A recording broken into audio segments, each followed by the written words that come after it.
Assalamualaikum warahmatullahi wabarakatuh. Selamat pagi anak-anak. Pada pertemuan pagi kali ini kita akan membahas bab 2, yaitu perjuangan Nabi Muhammad SAW melakukan perubahan.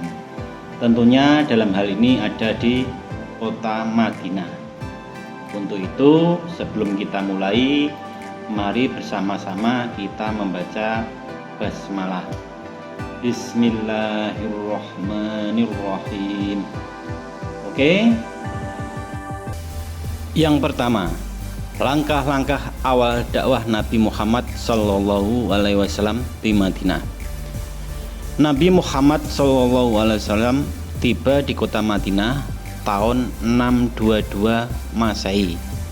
Kehadiran Nabi dan umat Islam di kota Madinah menandai zaman baru bagi perjalanan dakwah Islam. Umat Islam di kota Madinah tidak lagi banyak mendapat gangguan dari masyarakat kafir Quraisy karena mereka mendapatkan perlindungan dari penduduk Madinah yang muslim.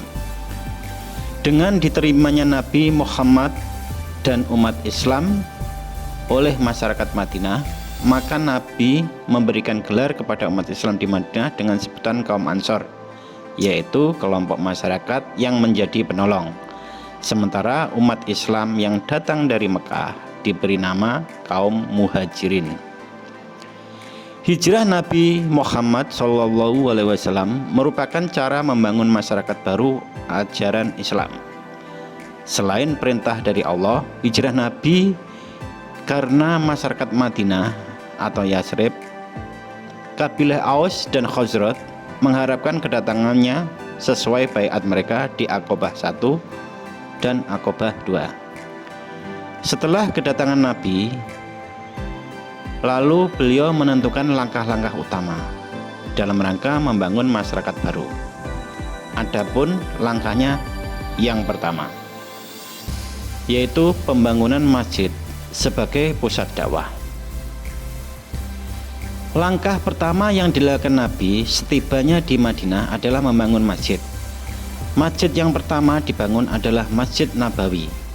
Masjid ini dibangun di atas milik kedua anak yatim, yaitu Sahel dan Suhail.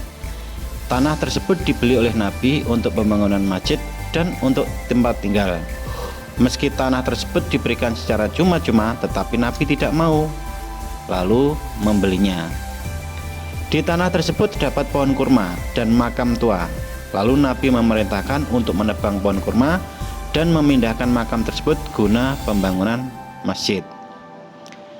Awalnya pembangunan Masjid Nabawi hanya seluas 70 kali 60 hasta atau sekitar 31,5 kali 27 meter dengan tinggi tembok 2,5 meter. Lama pembangunan berlangsung selama 12 hari.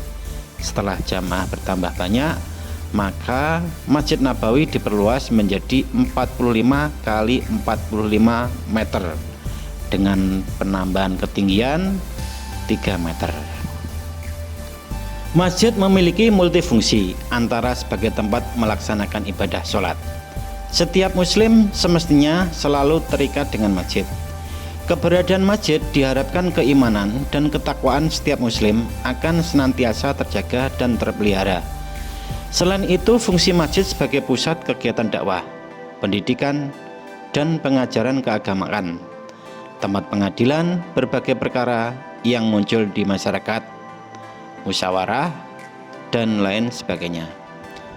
Lebih dari itu, masjid bukan saja sebagai tonggak berdirinya masyarakat Islam, tetapi juga awal pembangunan kota.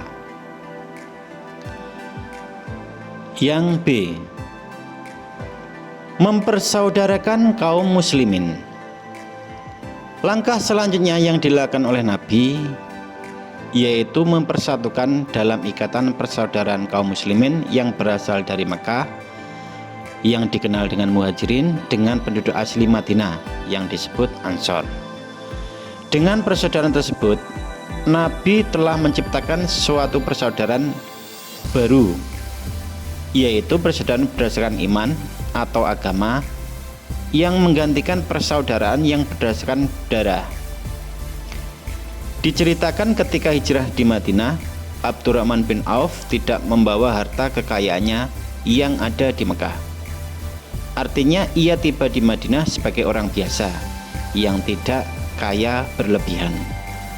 Lalu Rasul mempersaudarakannya dengan Sa'ad, dan seketika itu juga Sa'ad menawarkan sebagian harta kekayaannya untuk dimiliki oleh Abdurrahman bin Auf.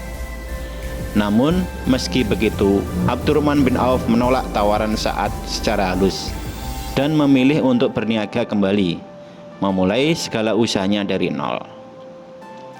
Dari kisah tersebut, apa yang bisa kita petik sebagai hikmah? Tentu saja keikhlasan seorang Sa'ad bin Ar-Rabi serta kegigihan Abdurrahman bin Auf untuk berniaga. Mereka berdua memilih jalan yang terhormat dalam menjalani arti persahabatan, memacu diri mereka untuk terus mendekat kepada Allah Subhanahu wa Ta'ala.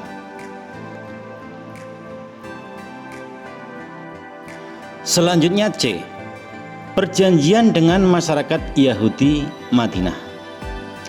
Sesudah Nabi menetap di Madinah, mulai mengatur hubungan antara individu di Madinah berkaitan dengan tujuan itu menulis sebuah peraturan yang dikenal dengan sebutan Sofah, atau kita kenal dengan sebutan piagam.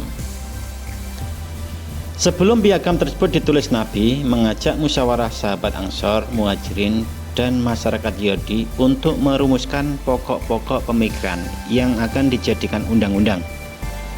Rancangan ini memuat aturan yang berkenaan dengan orang-orang Muhajirin, Ansor, dan masyarakat Yahudi yang bersedia hidup berdampingan secara damai. Undang-undang tersebut dikenal dengan Piagam Madinah atau Mitsaq al-Madinah. Piagam tersebut merupakan sebuah bukti bagaimana Islam mengayomi umat manusia termasuk non-muslim, karena Islam memang rahmatan lil alamin. Dan piagam tersebut membuat posisi Nabi Shallallahu Alaihi Wasallam semakin tinggi dan dihormati oleh semua lapisan masyarakat. Jika ada persoalan yang tidak dapat diselesaikan lewat musyawarah, maka diserahkan kepada keadilan dan kebijaksanaan Nabi. Kondisi tersebut menunjukkan beliau menjadi seorang pemimpin tertinggi di Madinah dan berhak membuat peraturan, baik untuk kepentingan sosial maupun kepentingan negara. Piagam Madinah yang dideklarasikan Nabi memuat 47 pasal yang di dalamnya tertuang ketentuan yang mengatur sistem berpolitikan, keamanan, kebebasan beragama, kesetaraan di muka hukum, perdamaian, dan pertahanan. Dalam hal kebebasan beragama, perlindungan, dan kesetaraan di mata hukum, seperti disebutkan, bisa anak-anak lihat di papan. Demikian tadi anak-anak pelajaran yang telah kita dalami pada pagi hari ini. Mudah-mudahan apa yang kita pelajari hari ini mendapatkan berkah dari Allah yang Maha Kuasa. Mari kita tutup dengan bacaan hamdalah bersama-sama. Alhamdulillahirabbil alamin.